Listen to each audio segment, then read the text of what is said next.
ओशो की जुबानी, टूटते परिवार और अहंकार का भ्रम। राम राम सा और प्रणाम आप सभी को। मैं हूं आपके बीच में सुमित्रा बोहरा। मेरे प्यारे भाइयों और बहनों, आज एक बहुत ही गंभीर लेकिन हमारे घर आंगन से जुड़ी बात करने का मन हुआ। आज जब हम चारों तरफ देखते हैं तो एक बात बड़ी शिद्दत से महसूस होती है। आज हमारे पास क्या नहीं है? बड़े बड़े आलीशान मकान हैं, चमचमाती गाड़ियां हैं, सुख सुविधाओं के सारे साधन हैं जो एक उंगली के इशारे पर हाजिर हो जाते हैं। जेबें रुपयों से भरी है और डिग्रियां दीवारों पर टकी है। लेकिन कभी ठंडे दिमाग से बैठकर सोचिएगा, क्या इन सब के बीच हमारे घरों से कुछ खोसा नहीं गया है? वो जो एक सुकून होता था, वो जो आपस की मीठी मीठी बातें होती थी, वो जो सुख सुविधा साझा करने का वक्त होता था, वो लगातार कम होता जा रहा है। आज चारों तरफ सब कुछ होने के बाद भी एक अजीब सा सन्नाटा है, एक अकेलापन है। आज का पुरुष और आज की स्त्री दोनों एक ऐसी अंधी दौड़ में दौड़ रहे हैं जिसका कोई अंत नहीं है। और जानते हैं इस अंधी दौड़ का सबसे दर्दनाक नतीजा क्या निकल रहा है? हमारे हंसते खेलते परिवार टूट रहे हैं। जिन अदालतों में कभी समाज के बड़े बड़े फैसले होते थे, आज वो अदालतें तलाक के मुकदमों से, आपसी झगड़ों से पटी पड़ी हैं। दो लोग जो कभी एक दूसरे का हाथ थाम कर जीवन भर साथ निभाने की कस्में खाते थे,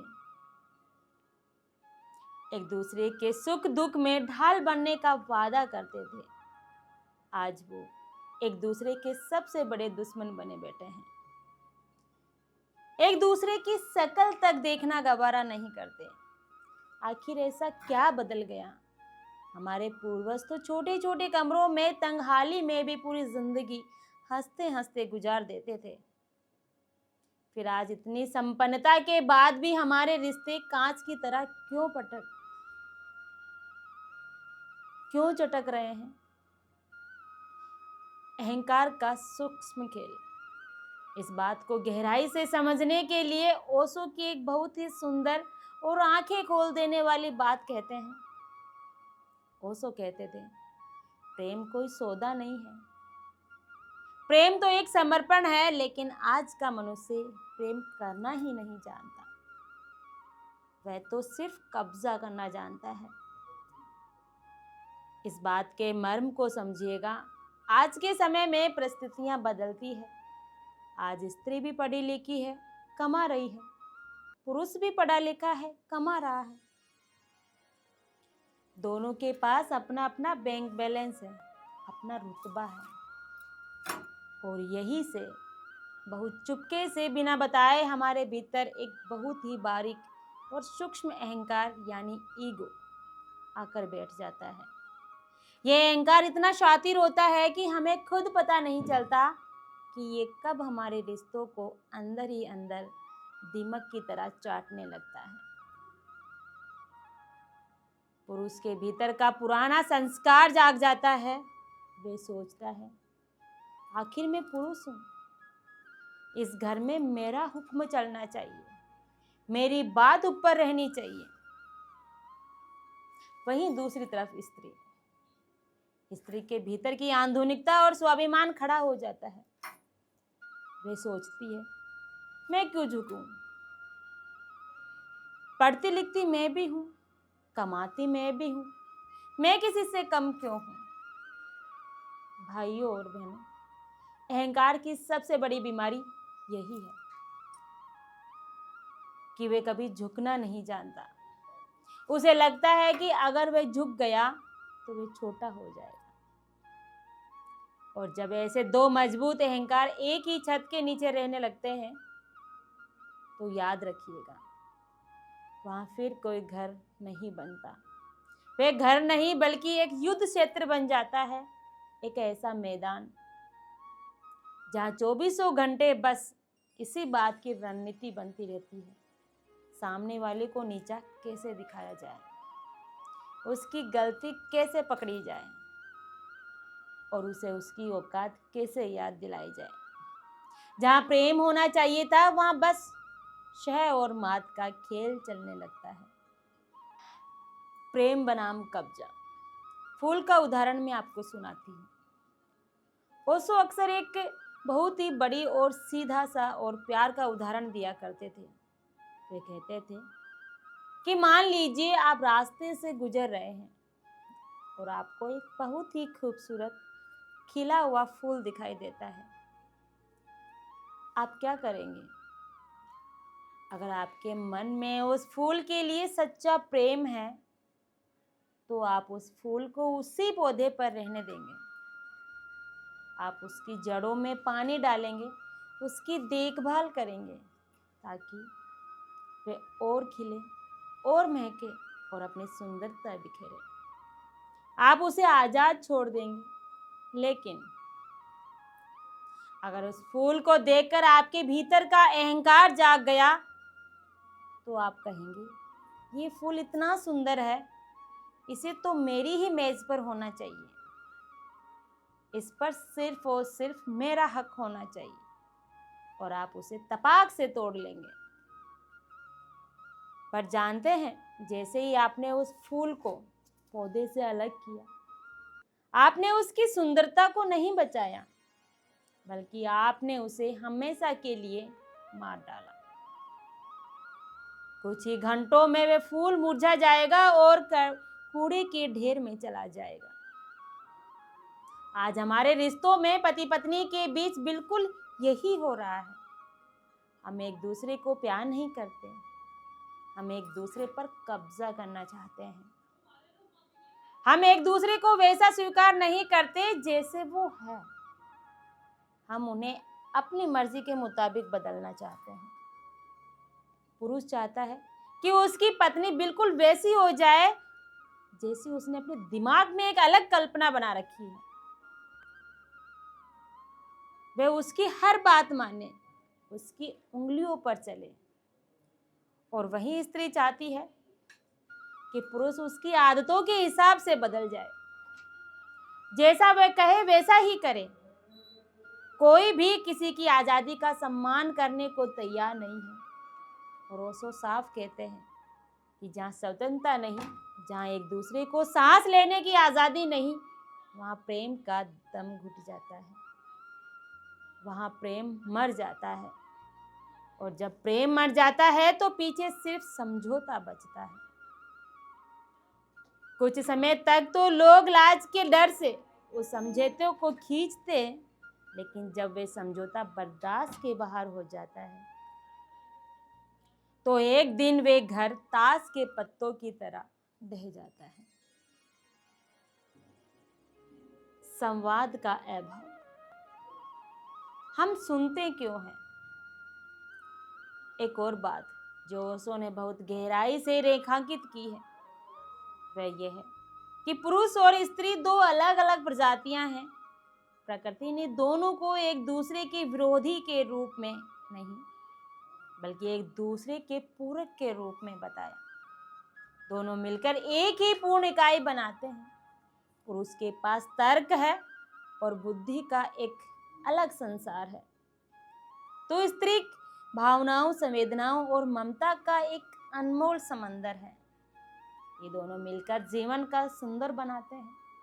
लेकिन आज की अंधी दौड़ में दोनों को एक दूसरे के पूरक की जगह एक दूसरे का प्रतिस्पर्धी यानी कि कंपटीटर बना दिया। आज घरों में सबसे बड़ी त्रासदी बस यही है कि संवाद यानी कि बातचीत खत्म हो चुकी है। अब केवल विवाद बचा है। कभी गौर कीजिएगा, जब घर में पति पत्नी बात करते हैं तो वे एक दूसरे को समझाने के लिए नहीं सुनते, वे सिर्फ जवाब देने के लिए सुनते हैं। जैसे ही पत्नी अपने दिल की कोई बात, अपनी कोई पीड़ा यानी शिकायत करती है, पति उसके पीछे छिपे दर्द को नहीं समझता। वे तुरंत अपनी ढाल तैयार कर लेता है। और अपने बचाव में तर्क ढूंढ लाता है। और जब पति दफ्तर या काम के किसी तनाव में कुछ कह देता है तो पत्नी उसके पीछे के तनाव या उसकी थकावट को नहीं देखती, वह तुरंत उसे अपने आत्मसम्मान से जोड़ लेती है और उसमें अपना अपमान ढूंढ लेती है। बातचीत अब केवल एक दूसरे पर कीचड़ उछालने का जरिया बन गई है।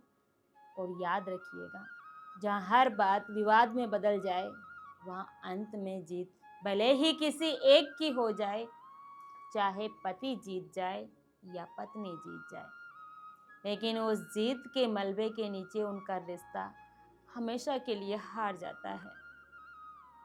और जीत का भला क्या फायदा जो आपके अपनों को ही आपसे दूर कर दे। अब सबसे बड़ी बात, निकालते हैं इसका समाधान। ओशो का दिखाया सीधा मार्ग है मेरे भाइयों और बहनों।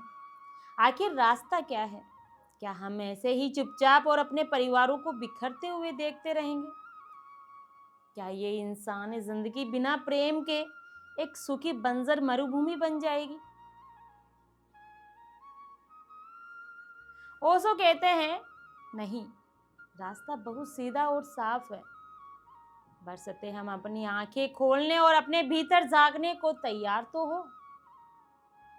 इसके लिए हमें 3 छोटे लेकिन बेहद जरूरी कदम उठाने होंगे। पहला कदम, मैं को हम में बदलिए। किसी भी रिश्ते की सबसे पहली शर्त यही है, वहां मेरी जीत या मेरी हार जैसा कुछ नहीं होता। जब तक आप ये सोचते रहेंगे कि इस बहस में मैं कैसे जीतूं, तब तक मान लीजिए कि आपका रिश्ता हार की तरफ बढ़ रहा है। जिस दिन आप दोनों मिलकर एक टीम की तरह ये सोचना शुरू कर देंगे, चाहे कुछ भी हो, हमारे रिश्ते को जीतना चाहिए, उसी दिन से आपके भीतर का वे कीड़ा अहंकार धीरे धीरे मोम की तरह पिघलने लगेगा। दूसरा कदम, अपने जीवन में मौन को जगह दीजिए। क्रोध एक ऐसी आग है जो सबसे पहले उसी इंसान को जलाती है जिसके भीतर वे पैदा होती है। जब भी घर में किसी बात पर कहासुनी हो, तनाव बढ़े, तो उस वक्त अपनी जुबान पर लगाम लगा लीजिए। कुछ भी बोलने से बचिए, शांत हो जाइए, उस जगह से थोड़े समय के लिए हट जाइए, क्योंकि क्रोध हमेशा दूसरों की गलतियां दिखाता है। लेकिन जब आप शांत होकर मौन बैठते हैं तो आपको अपनी खुद की भूल का एहसास होने लगता है। मौन हमें आईना दिखाता है। तीसरा कदम, स्वीकार का भाव यानी कि एक्सपेक्टेशन। ये सबसे महत्वपूर्ण है। अपने जीवन साथी को वैसा ही स्वीकार कीजिए जैसा कि ईश्वर ने उसे बनाया है। उसकी खूबियों से तो हर कोई प्यार कर लेता है। असली साथी वही है जो उसकी कमियों को भी अपनाए। उसे बदलने या सुधारने की कोशिश आज से ही बंद कर दीजिए, क्योंकि जब आप किसी को जबरदस्ती सुधारना चाहते हैं तो अनजाने में आप उसके मालिक बनने की कोशिश करते हैं। और रिश्तों में मालिक नहीं, मित्र बने रहने में ही समझदारी है। निष्कर्ष, मेरे प्यारे मित्रों, यह जिंदगी बहुत छोटी है। पलक झपकते ही वक्त हाथ से रेत की तरह फिसल जाता है। इस अनमोल जीवन को अहंकार की छोटी मोटी लड़ाइयों में बर्बाद मत कीजिए। कोर्ट कचहरियों के चक्कर काटने में और एक दूसरे को नीचा दिखाने की जिद में बर्बाद मत कीजिए। ये परिवार कोई ईंट गारे का मकान नहीं है, ये एक पवित्र मंदिर है। और इस मंदिर के देवता कोई बाहर से नहीं आएगा। इस मंदिर के देवता आप दोनों ही हैं। अगर मंदिर के देवता आपस में लड़ने लगेंगे तो वह मंदिर तो एक ना एक दिन ढहेगा ही। इसीलिए अपने भीतर के उस होश को, उस जागरूकता को जगाइए। जब भी मन में अहंकार सिर उठाए जब भी लगे कि गुस्सा आ रहा है तो रुकिए और अपने आप पर ही थोड़ा सा हंस दीजिए कि मैं किस नासमझी में पड़ रहा हूँ कि छोटी सी बात के लिए मैं अपना घर उजाड़ने चला हूँ। प्रेम के सागर में झुक जाना कोई हार नहीं है। सच तो यह है कि प्रेम में झुकना ही दुनिया की सबसे बड़ी जीत है, क्योंकि कुएं में वही घड़ा भरकर बाहर आता है जो झुकता है। जो अकड़ कर खड़ा रहता है वह खाली का खाली रह जाता है। सूखी लकड़ी अकड़ कर खड़ी रहती है और एक दिन आंधी में टूट जाती है, लेकिन जो पौधा झुकना जानता है वह आंधी के गुजर जाने के बाद भी मुस्कुराता हुआ खड़ा रहता है। अब चुनना आपको है, अकड़ कर टूट जाना है या झुककर प्रेम की शीतल छांव में बह सुंदर और खुशहाल परिवार का निर्माण करना है। आप सभी के भीतर बैठे उस सुंदर शांत परमात्मा को सुमित्रा बोरा का सादर प्रणाम। अपनों को बचाइए, अपनों के साथ रहिए और मेरी अगर ये बात अगर आपको अच्छी लगी तो लाइक, कमेंट और शेयर जरूर कीजिएगा। धन्यवाद।